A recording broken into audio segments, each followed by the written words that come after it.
Hi, Claire. Hi, Claire. We're just going to have a little chat about the TESOL assessment, and I asked you earlier what TESOL stands for, and it's the Teacher Assessment Spoken Language Assessment Tool. And you've been using it for quite a while and like it, don't you? I do. I find it a useful assessment of learners' spoken language. Yep. Yes. And so that was my next question. What information and data is it collecting? And so obviously it's information about their spoken language, their gaps and their strengths and weaknesses. Yes, correct. Okay, so I've got a few questions here. So the next question is, how manageable is this assessment in terms of conducting it, writing up and analysing it when we have to write it all up, and planning using the information that we've found out?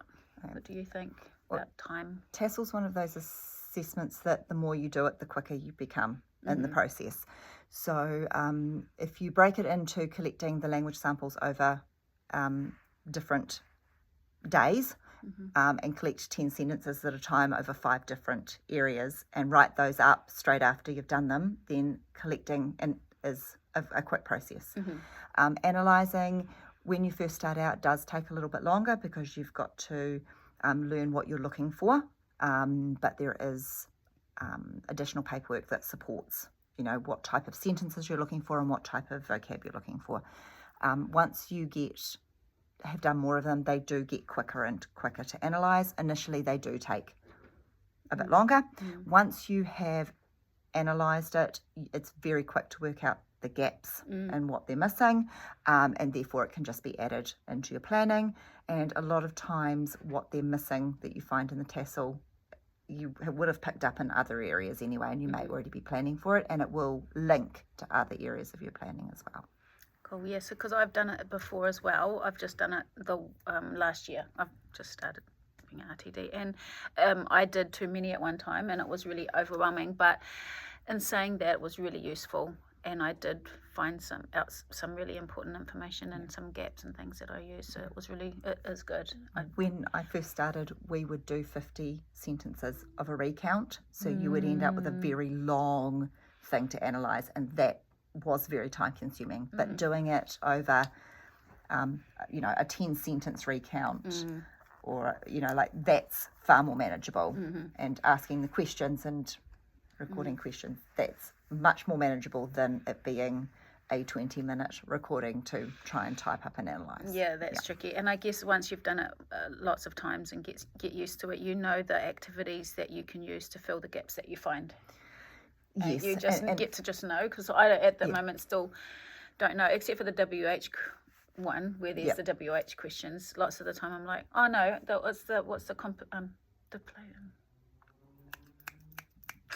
prepositions. Oh, one. yes. So those two are easy, but then there's some like they've got to learn to use direct questioning or something like that. Direct discourse. Yeah, they're that's using tricky. Speech in their speech. Yeah, that is a lot harder to teach. Yeah, and I have activity too. Yes, it is a lot harder because it's not in the way we naturally speak. So that one can be a lot harder to find activities to teach to. But you still find it good to gather the information for that area? I still do, because occasionally they will pop up in their natural talk. They'll say, Mum said we're going to the pools on Saturday. So you do get it occasionally, and we do say it. It's just not a very common way of talking, particularly when children talk. So it can often be a gap, but it's probably not the gap I would focus on as the most important gap. Unless it was like their only gap, because some kids can do all the other things, all the other areas really well. So, and then it's good to have something to work on. Yes. That's going to help them. Okay, thank you. How does this particular tool inform your practice? How does the information you gather inform your practice? So when you analyse their language samples, it will find their gaps. So therefore it tells you that they're not using prepositions, or they're not using questions, or they've got very limited descriptive language, and it gives you the area to work on. For example, I started working with a high school boy when he was in year 11. This is not an assessment that I would normally have done on a year 11 student, but because he was cognitively delayed, I chose to. I then discovered that he didn't know how to ask a question. So when I put out a sheet of photos for him to ask me about my holiday, he went through and said, "You're swimming. That's Like a red statements. kayak." He made Yeah. statements. And I had not thought that at a year 11 he would not be able to ask a question, even a basic question of what is that or where are you. I very quickly learned he didn't know how to. So that was easy to then put in my planning to then teach him to ask questions about something. Yep. You know, I found the same too when I tested a boy at Manaia View. I just met him actually, so I hadn't been with him long enough to see, but I didn't know that he didn't know his WH questions. It surprised me as well because he was year 6. You think, God, that's crazy that by that age they don't, but yeah, when you put it straight in your planning and it's really easy to teach.